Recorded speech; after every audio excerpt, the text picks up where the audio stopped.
The discovery of the remains of 6-year-old Isabel Celis dramatically turned a kidnapping case into what could be a murder investigation.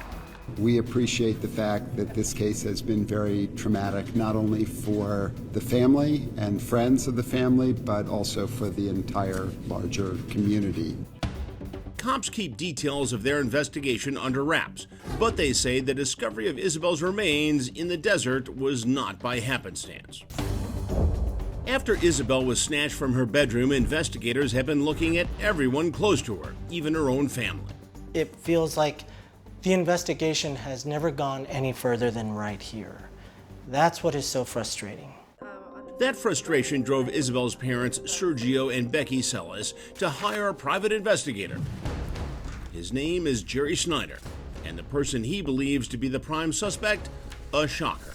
We looked at one of the relatives of the family and his friend that basically didn't have 6 hours that they could explain as to where they were the day that she went missing. That relative, Justin Mastromorino, Becky's cousin. Becky and Sergio say he previously lived with them for more than a year. We need her home safe and sound, you know. Mastromorino made this impassioned plea the day Isabel vanished. But within 2 weeks, Justin himself disappeared from Tucson. Shortly thereafter, this same individual shipped his car off to another state. He then hired one of the best lawyers in Tucson, a criminal lawyer, and, you know, bingo, another red flag. Police never named Justin a suspect. He denied our request for a comment, but the friend who claims he was with him the night Isabel disappeared did speak to our Andrea Isom. How you doing? All right. So it was April 20th, 420. Yeah. Tell me what it is. You can say it. Well, all right, cool. Well, it's the National Weed Smoking Day, so of course we drank and smoked weed and, you know, did all the fun stuff. The Celis family's private eye claims Sebastian and Justin partied until about 2 a.m., waking up around 8. What does Sebastian say Mastromorino was doing during those 6 hours? But you admit you don't know 100% for sure if he did leave that night. Well, of course I don't. Like I said, I was asleep. But no, I guess not. Crime Watch Daily wants to give Justin Mastromorino the opportunity to tell us what he knows, if anything, about the disappearance of Isabel. Justin, we just have a couple of questions. It's not a big deal. So Andrea went to his mother's place in Florida.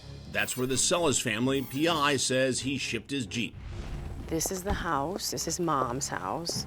This is where Justin, we're told, is staying. I don't know what else to do. I think we have to do it. Just hope to God he's in here.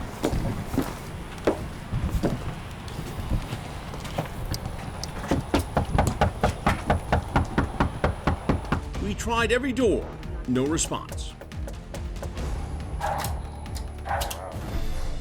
Cops have been frustrated. Many of the 2,200 leads they've gotten have taken them to a dead end. Some of them have shed some light on some things, others haven't. We're still working this case. It's an open, active investigation. And now there could be a new direction in the investigation. Crime Watch Daily has learned exclusively that Isabel's remains were found just a quarter mile from the body of another missing girl, 13-year-old Maribel Gonzalez. Maribel vanished a little over 2 years after Isabel disappeared. Tucson cops aren't saying whether the two cases are connected.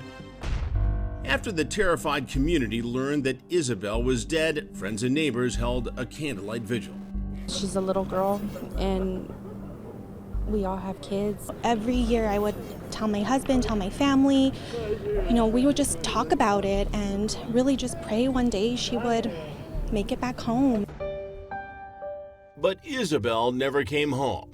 That show of love and compassion from strangers is small comfort to a family who had hoped and prayed their precious little girl would someday be found alive. More than anything, I am so sorry.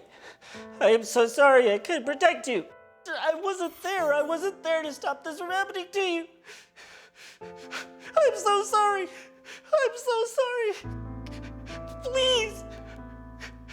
Please. Please hear us. I'm so sorry. I can't protect you.